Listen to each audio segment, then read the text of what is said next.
What's going on, y'all? It's Greg said it. Back with another extra. I rarely go on Fridays, but I thought I'd pop in.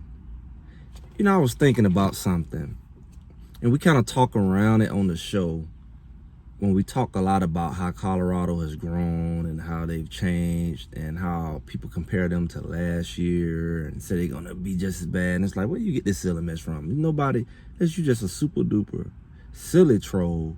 You're just pure ignorant. Well, I don't know why you would even want to open your mouth unless you're just bored. But it's like, how do you dare, if you know anything about this team, say they're going to be the same or worse than last year? I mean, just the mere fact that you complained about the size of Colorado and the depth of Colorado, specifically in the trenches. You couldn't say much about other positions. You saw the man getting sacked all over the place, and we weren't putting pressure on the quarterbacks that we played. Made a difference. And made a difference not even that significant, because most of the games we complained about that, Colorado wasn't getting blown out. Most of the games Colorado lost was within a possession or maybe a little over. Or one or two of those games that they lost. So you got to think about Colorado not putting pressure on the quarterback, still being able to be in the game. Tells you just a little pressure was added, they would have definitely won some of those games. The fact that Shador was getting sacked double digits, it seemed like a game doing there, but the fact that they had all of the sacks that they had and the pressure they had, like around about 80% when I did the numbers. The fact that all of that happened, they still was in most of those games. You should be really afraid, especially if you that much concerned about Colorado. You really should be afraid. You really should be ashamed to open your mouth, because you really don't know what they have. But you know, if they fix those two areas, those games are significantly different. At least the record would be. And they just remind me, I had a conversation earlier today. A guy was like, he was saying Norfolk State. And I was like, okay, black dude, maybe. He said Norfolk State gonna beat. And I walked in on it, and I heard him, they say Colorado. I said, no, he's talking about Norfolk State. I'm like, maybe that's his team. Maybe he went there. He was like, Norfolk State gonna beat him. Beat who? Colorado. North Dakota State? Yeah, North Dakota State. That's the average person. They just, I don't know the end on it. I don't know why he would say that. Because then I proceeded to ask him, do you know anything about Colorado? Did you watch them? Do you know anything about them? No, I watched them last year, and I only watched them maybe 3 games or something like that.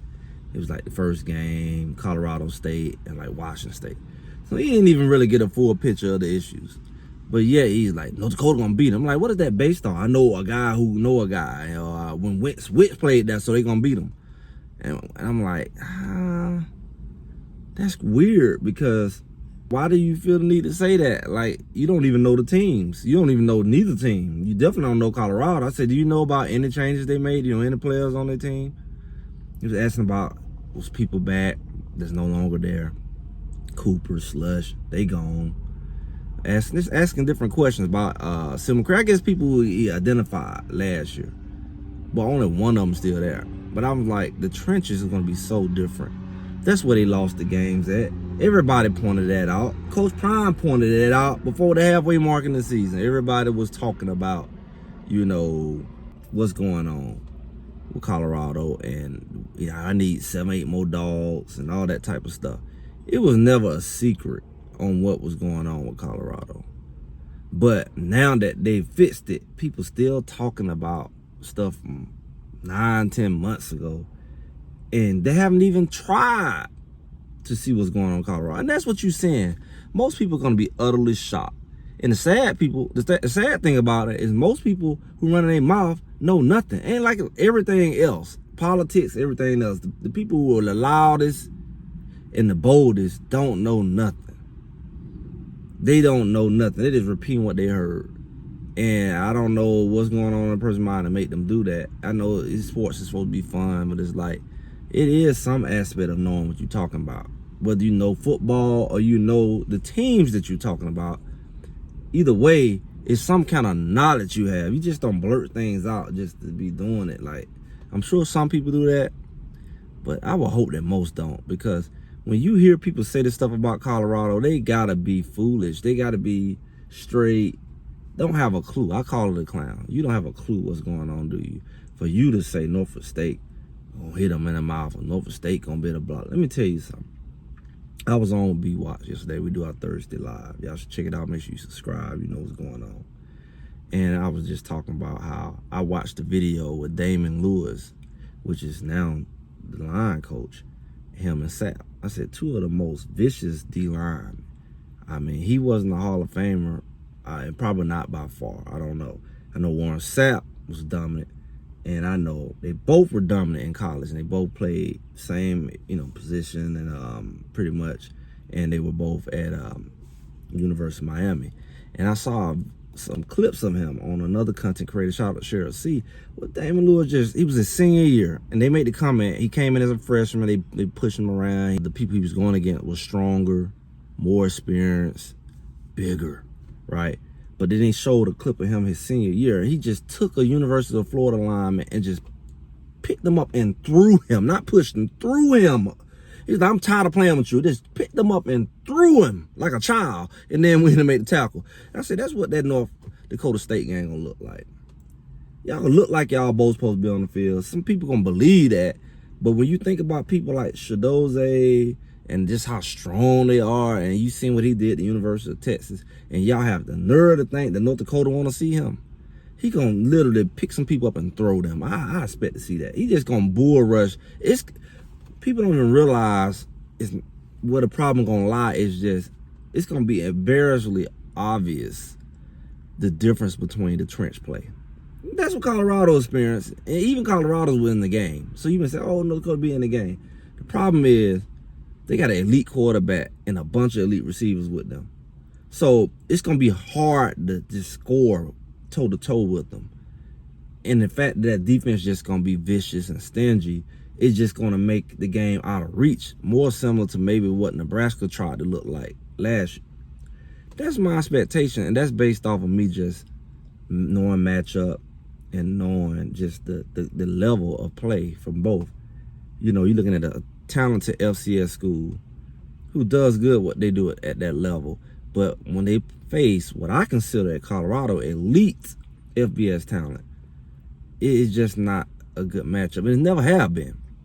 They run around and compare low-level FBS, which I guess you want to say Colorado is, and high-level FBS. They closer, and they're closer in talent and size, and that's just not the case this year.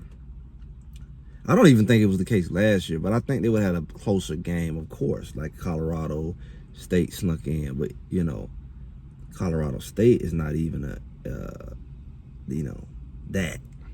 They may be group of 4 or whatever, but they not that.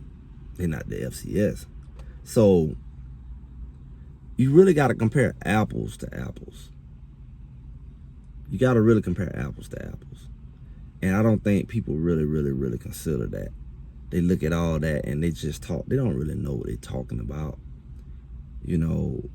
It's cute, but the type of talent that Colorado has is not nothing you want to put any FCS school against. I don't care how good they do. I remember Jackson State was there, and it's like, yeah, some of these schools can go, and that's true. Like, they'll rough up FBS school who's average and who really ain't gonna go 500. And I get what you're saying. You're saying Colorado's gonna be that. The problem is you're dead wrong. Colorado's talent level, skill set this year is more on a tier of a higher tier, elite level. It's a fact. Looking at the players, look at the accolades they're getting, looking at what they're able to do, look at the expectations for them, even individually after the season is over. When you try to put a matchup with a Travis Hunter, with a FCS, it's just not fair. When you try to put a Shador up against the FCS, they did it in the FCS, then they came and did it here. So you try to roll them back if you want to. They were dominant. The numbers were just significant. When you put a Wester against that, it's just not fair. Will Shepherd is just not fair. Even if you put a Khalil Benson against a decent defensive lineman at that level, it's not fair.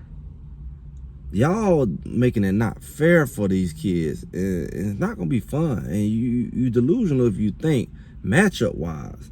Like, you know, Tyler Brown was an elite lineman at the FCS level. He wasn't just a lineman. And you're gonna get to see, because he didn't get to play last year, how talented he is, and this is where he belongs, just like Shador and Travis and Silver Craig and Shiloh prove they belong. He just didn't get a chance yet.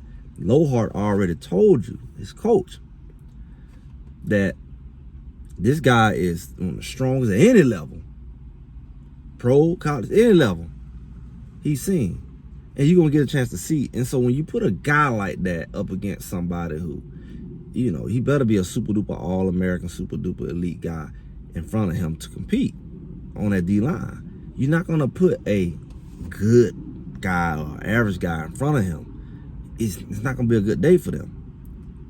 People gotta realize the talent Colorado have. And they gotta actually put in the work to do it. Quit running your mouths, talking, it sound good, because you're gonna get embarrassed. Really see what Colorado has. Pay attention. Like they say, we're only a few weeks away from finding out. I know what it's gonna be. You know, I know how to analyze players. I know how to analyze talent. And I also know when I look at another team and I put talent in front of talent, I know what the issue is gonna be. There's gonna be a lot of issues. Their corners definitely not gonna be able to cover the receivers. That's a big problem. That's making a high scoring game. But even worse, the trenches just gonna make it unfair, because they're gonna be utterly unblockable up front. And their defensive line is not gonna bully our offensive line. And that's a problem, because you got Shador back there. And if you're not getting to Shador, which is not finna happen, then he's gonna eat you alive.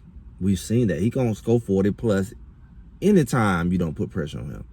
The problem is, you're not gonna score anywhere near 40 on our defense. I don't care if you running, throwing, flying a kite. It ain't finna happen. It ain't finna happen, guys. But like you say, we'll see. You wanna hold your belief wherever it's based off of. I got my basis. We will see. And when we see, I'm here. You watching me. It ain't the other way around. But make sure you make yourself present. A lot of people talking on running high as the season go. Just be present. Show back up. Receipts are there. I tell people, remember these people, mark them, because we're going to have a good time this season. Make sure y'all like, share, subscribe. Be present. And I'll talk to y'all soon.